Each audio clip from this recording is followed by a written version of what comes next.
नमस्कार विद्यार्थियों। आज हम बीए पाठ प्रथम के प्रथम प्रश्न पत्र का अध्ययन करेंगे और यूनिट 2 में हम देखेंगे कि मौर्यकालीन कला की प्रमुख विशेषताएं क्या थी।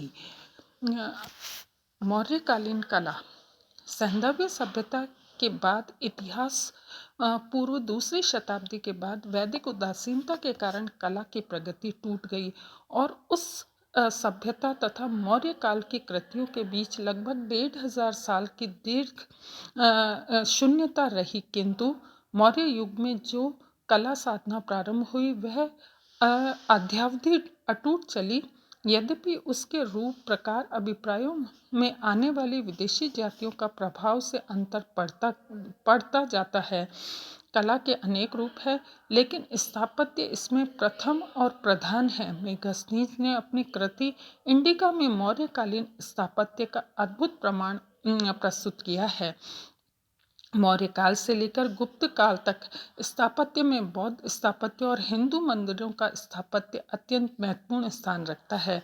मौर्य काल में बौद्ध धर्म की प्रधानता रही, अतः बौद्ध धर्म के प्रचार प्रसार के लिए ललित कलाओं का उपयोग किया गया।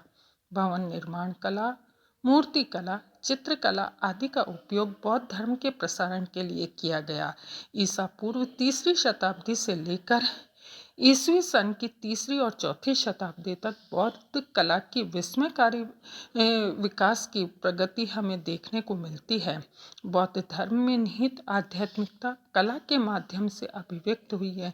मौर्य कला के अनेक अवशेष इस समय उपलब्ध होते हैं। इनके अनुशीलन से उस युग की नगर रचना, बौद्ध स्तूप, चैत्य विहार, गुफाएं, स्तंभ, मूर्ति निर्माण कला के संबंध में अनेक महत्वपूर्ण बातों का परिचय मिलता है। सर्वप्रथम हम मौर्यकालीन कला में देखेंगे कि मौर्य युग में नगर किस प्रकार के थे। कौटिल्य के अर्थशास्त्र में मौर्य युग के नगरों के स्वरूप और रचना का एक स्पष्ट चित्र हमारे सामने उपस्थित होता है। मौर्य युग के नगरों के संबंध में एरियन की यह सूचना उल्लेखनीय है कि जो नगर नदियों के किनारे और समुद्र तट पर स्थित है वे ईंटों के बजाय लकड़ी के बने हुए हैं, क्योंकि उन्हें स्वकल्प काल में प्रयोग के लिए बनाया गया था। जहाँ वर्षा जोर से पड़ती है वहाँ नदियाँ अपने किनारों के ऊपर चढ़कर मैदानों में बाढ़ ले जाती है, लेकिन ऐसे नगर को खुली जगह पर ऊंचे टीले पर बसे हैं ईंटें और गारों से निर्मित है। कौटिल्य के अर्थशास्त्र में भी मौर्य युगीन नगरों की रचना के बारे में विस्तृत विवरण दिया गया है। निसंदेह पाटलिपुत्र इसी प्रकार का नगर था। नगर में किस किस प्रकार के मार्ग हों, जनता के विभिन्न वर्गों के निवास की किस ढंग से व्यवस्था की जाए, इसका कौटिल्य के विवरण से हमें जानकारी प्राप्त होती है। नगर के मुख्य 12 द्वार होने चाहिए, जिसमें 3 राजमार्ग पूर्व से पश्चिम की ओर जाने वाले, 3 राजमार्ग उत्तर से दक्षिण की ओर जाने वाले बनाए जाए। राजमार्गों के अतिरिक्त अन्य में भी अनेक प्रकार के मार्ग नगर में बनाए जाते थे।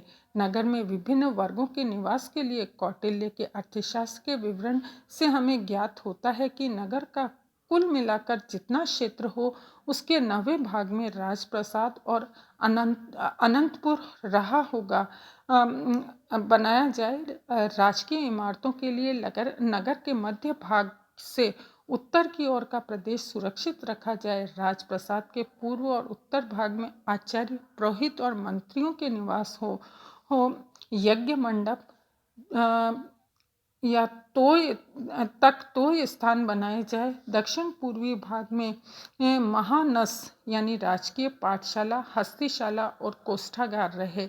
उसके आगे पूर्व की ओर गंध, मलय और रस की पर्णशालाएं हों तथा प्रधान शिल्पी और क्षत्रियों के निवास हो। दक्षिण पूर्वी भाग में भंडागार, अक्षय पटल और विभिन्न कर्मनिष्ठ जो बनवाए जाए। दक्षिण पश्चिमी भाग में आयुष्गार हो। इसके आगे दक्षिण की दिशा में नगर अध्यक्ष, धान्य अध्यक्ष, व्यवहारिक, कर्मांतक और विभिन्न बालाध्यक्षों का निवास स्थान हो। हाँ, इस प्रकार हमें ये भी जानकारी प्राप्त होती है कि काशी, श्रावस्ती, कौशाम्बी, चंपा आदि मौर्य युग के अन्य नगरों का निर्माण भी प्राय इसी ढंग से किया गया है। पाटलिपुत्र की खुदाई में मौर्य युग के जो भी अवशेष उपलब्ध हुए हैं वे अनेक अंशों में अर्थशास्त्र के इस विवरण की पुष्टि करते हैं। इसमें कोई संदेह नहीं कि मौर्य युग के नगरों का निर्माण एक सुव्यवस्थित योजना के अनुसार किया गया था। उसमें विभिन्न व्यवसायों के लिए पृथक पृथक स्थान सुरक्षित थे और जनता के विविध वर्ग पृथक पृथक रूप से निवास करते थे। चांडालों के लिए शमशान से परे का स्थान था। नगर में कुएं इतनी अधिक संख्या में बनाए गए थे कि 10 परिवारों के लिए एक कुआं रहे। नगर में धान्य, चीनी, तेल, नमक, ईंधन आदि को इतनी मात्रा में संचित करके रखा जाता था कि वह अनेक वर्षों तक पर्याप्त रहते थे। इसके अलावा मौर्यकालीन स्तूपों के बारे में यदि हम चर्चा करें तो हम पाएंगे कि मौर्यकालीन स्तूप के उद्गम के विषय में एक कथा प्रचलित है कि भगवान गौतम बुद्ध अपने अंतिम क्षणों में रोग शैय्या पर पड़े थे।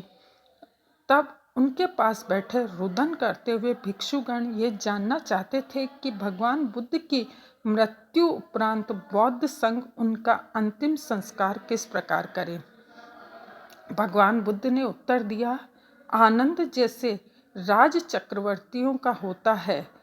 फलस्वरूप दाह संस्कार के बाद अस्थियों के ऊपर स्मारक के रूप में पत्थरों का स्तूपाकार ढेर निर्मित किया गया। इस प्रकार बुद्ध और महान अरिहंतों की अस्थियों पर बनाई गई समाधियां स्तूप कहलाती है। कभी कभी बौद्ध धर्म के स्मारक स्थानों पर भी स्तूप बनाए गए थे। भगवान बुद्ध की मृत्यु के बाद उनकी अस्थियों के प्रश्न को लेकर झगड़ा हुआ और उन्हें राजगृह, वैशाली, कपिलवस्तु, अलपकप, पावा, कुशीनगर, रामग्राम, बैठा द्वीप 8 स्थानों पर स्तूप बनाकर वहां रखवा दी। अनुश्रुति है कि अशोक ने इन 8 मूल स्तूपों की अस्थियों को निकालकर उन्हें 84,000 स्तूपों में सुरक्षित करवाया। अशोक के बाद भी अनेक स्तूप बने। इनमें सांची और सारनाथ के स्तूप सर्वाधिक महत्वपूर्ण माने जाते हैं। वाराणसी में सारनाथ के समीप धर्मजित स्तूप है जो संभवतः अशोक ने निर्मित कराया। 6वीं से 12वीं शताब्दी तक इस स्तूप को 6 बार आच्छादित किया गया। यह स्तूप पाषाण के ऊंचे चबूतरे पर बना है तथा इसके ऊपर का भाग ईंटों का बना है। सांची का स्तूप बौद्ध स्थापत्य कला में अपना विशिष्ट स्थान रखता है। ईसा पूर्व 3री शताब्दी में अशोक ने इसका निर्माण करवाया। 1 सदी बाद इसमें परिवर्धन हुआ। इसके चारों ओर विशाल कलापूर्ण महाद्वार है। इसके चारों ओर पत्थर की रेलिंग है तथा प्रदक्षिणा पथ है। स्तूप के सबसे ऊपरी भाग पर दंड में छत्र है। स्तूप के प्रवेश द्वार और रेलिंगों पर बुद्ध जीवन से संबंधित अनेक गाथाएं उत्कीर्ण हैं। पशु, पक्षी, देव, यक्ष, गंधर्व, मानव आदि भी पाषाण से उत्कीर्ण हैं। सांची का स्तूप बहुत बड़ा है। आधार के समीप उसका व्यास 100 फीट है। पूर्णावस्था में इसकी ऊंचाई 77 फीट के लगभग थी। वर्तमान समय में इसका ऊपर का भाग कुछ टूट गया प्रतीत होता है। स्तूप लाल रंग के बलुए पत्थर से बना है। अर्धमंडलाकार रूप में बना हुआ है। इसके चारों तरफ ऊंची मेघी है जो प्राचीन समय में प्रदक्षिणा पथ का काम करती थी। इस प्रदक्षिणा पथ पर पहुंचने के लिए स्तूप के दक्षिणी भाग में एक दोहरी सोपान है। संपूर्ण स्तूप के चारों ओर भूमि के समतल के साथ साथ एक प्रदक्षिणा पथ है जो कि पत्थर की बनी हुई पाषाण वेष्टियों से परिवेष्टित है। यह वेष्टनी अत्यंत ही सादे ढंग की है और उस पर किसी तरह की पच्चीकारी नहीं की गई है। ये 4 चतुष्कोण प्रकोष्ठों में विभक्त है जिन्हें 4 सुंदर एवं एक दूसरे से पृथक माने जाते हैं। चारों द्वारों पर नानाविध मूर्तियां, उत्कीर्ण चित्रों तथा पच्चीकारी से युक्त तोरण द्वार है। इसमें बौद्ध धर्म से संबंधित अनेक गाथाओं को व्यक्त किया गया है। अशोक के समय में ईंटों का सादा स्तूप था, जिसे बढ़ाकर बाद में वर्तमान स्वरूप दिया है। सांची के भग्नावशेषों में सम्राट अशोक के समय की एक अन्य कृति भी उपलब्ध है। स्तूप के दक्षिणी द्वार पर एक प्रस्तर स्तंभ के अवशेष मिले हैं। विश्वास किया जाता है कि शुरू में यह स्तंभ 42 फुट ऊंचा था। इसके शीर्ष भाग पर भी सारनाथ के स्तंभ के सदृश सिंहों की मूर्तियां हैं। वर्तमान समय में ये मूर्तियां भग्न प्राय हो गई है, किंतु अपनी भग्नावस्था में भी ये अशोक के काल की उत्कृष्टता का स्मरण दिलाती है। इस स्तंभ पर अशोक का लेख भी उत्कीर्ण है। संभवतः सांची का यह स्तंभ भी अपने असली रूप में सारनाथ के स्तंभ के सदृश है। सारनाथ, सांची और भरूच के पाषाण वेष्टनियों के सदृश ही अनेक वेष्टनियां और भी कई स्थानों पर उपलब्ध हुई है। बौद्ध गया से प्राप्त एक वेष्टनी के अवशेषों को अशोक के समय का समझा जाता है। प्राचीन पाटलिपुत्र के अवशेषों में भी कम से कम 3 इस प्रकार के पाषाण वेष्टनियों के खंड प्राप्त हुए हैं, जो मौर्य काल के हैं। सांची के समीप ही बिलसा के पास वेसनगर नामक स्थान पर एक प्रकार की पाषाण वेष्टनियां प्राप्त हुई है, जिस पर विभिन्न प्रकार के चित्र उत्कीर्ण हैं। इसे भी मौर्य काल का माना जाता है। ये पाषाण वेष्टनियां कला की दृष्टि से बड़े महत्व की है। ये प्राय एक पत्थर की बनी हुई है और इसमें कहीं भी जोड़ नहीं है। अगला है चैत्य। चैत्यों का स्तूप के साथ घना संबंध रहा है। अनेक बार तो चैत्य शब्द का प्रयोग वहाँ हुआ है जहाँ स्तूप होना चाहिए। कहीं कहीं यह देवालय के अर्थ में भी प्रयुक्त हुआ है। आरंभ में स्तूप की भांति चैत्य भी महापुरुषों के अस्थि संचयक समाधि को ही व्यक्त करता था, किंतु आगे चलकर बौद्ध संघ ने पूजा गृह को व्यक्त करने के लिए इसका प्रयोग करना शुरू किया। इसमें प्रतीक स्तूप, बुद्ध की प्रतिमा आदि रहते थे, अर्थात जिस कक्ष में पूजा और आराधना होती थी वह चैत्य कहलाते थे। यह समूचा कक्ष पर्वत की चट्टान में काट कर बनाया जाता था या ईंटों और लकड़ियों से बनाया जाता था। अधिकतर पर्वतों में बने चैत्य गोल, लंबी, ऊंची सुरंग में होते थे। चैत्यों में विस्तृत सदन या हॉल होता था, जिसमें बौद्ध उपासक और भिक्षु एकत्रित होते थे। सदन के दूसरे छोर पर स्तूप होता था। कभी कभी यह स्तूप पर बौद्ध प्रतिमा उत्कीर्ण होती थी। स्तूप की परिक्रमा के लिए प्रदक्षिणा पथ होता था। सदन की लंबाई में दोनों ओर सुंदर कलापूर्ण पाषाण स्तंभों की पंक्तियां होती थी। चैत्य का प्रवेश द्वार विशाल और कलाकृतियों द्वारा अलंकृत होता था। द्वार पर बने गवाक्षों में चैत्य में प्रकाश और वायु आते थे। ऐसे चैत्य मध्य प्रदेश और महाराष्ट्र में अनेक हैं। इनका निर्माण 10वीं शताब्दी तक होता है।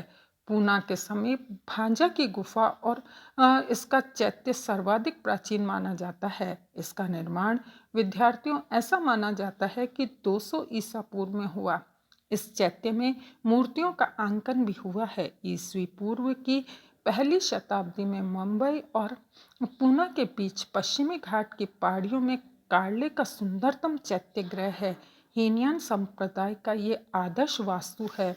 इसका चैत्य सदन विस्तृत है और प्रवेश द्वार 2 मंजिला बना है। प्रवेश द्वार पर दान देने के लिए दान देने वाले दंपति और बुद्ध की प्रतिमाएं उत्कीर्ण हैं। चैत्य सदन के अष्टकोणीय आकृति के कारण कलात्मक स्तंभ है। पहले सामने महामंडप युक्त 3 द्वार थे। हाल में खुलने वाला मध्य द्वार संघ के सदस्यों के लिए, शेष दोनों गृहस्थ उपासकों के लिए थे। इसमें वे बाएं द्वार से प्रवेश कर बिना संघ के कार्य में विघ्न डाले चैत्य स्तूप का प्रतीक की प्रदक्षिणा कर दाहिने द्वार से बाहर निकल जाए। इस प्रकार के 3 द्वार प्राय सभी चैत्य ग्रहों में होते थे। इसके अतिरिक्त बेडसा, जुन्नार और अजंता में भी बौद्ध गुफाएं और चैत्य चट्टानों को काटकर बनाए गए गुफाओं में बुद्ध से संबंधित कथाएं पाषाण पर उत्कीर्ण हैं। गुफाओं के स्तंभ, छत, प्रवेश द्वार, बरामदे आदि में नक्काशी और अलंकरण पर्याप्त मात्रा में हुआ है। अजंता के निकट एलोरा में भी बौद्ध गुफाएं, चैत्य व आवास गृहों का निर्माण 7वीं से 10वीं शताब्दी की अवधि में हुआ। यहाँ विश्वकर्मा गुफा सर्वाधिक प्रसिद्ध है। इसकी वास्तुकला एक अभिनव शैली की है। इस गुफा के स्तूप में भगवान बुद्ध की महान मूर्ति है। मध्य प्रदेश के धार जिले में पर्वत को काटकर बाघ की गुफा बनाई गई है, जिसमें चैत्य और विहार दोनों शामिल है। इसमें यह गुफा बुद्ध और बोधिसत्वों की इस गुफा में बुद्ध और बोधिसत्वों की विशाल मूर्तियां भी उत्कीर्ण है। इति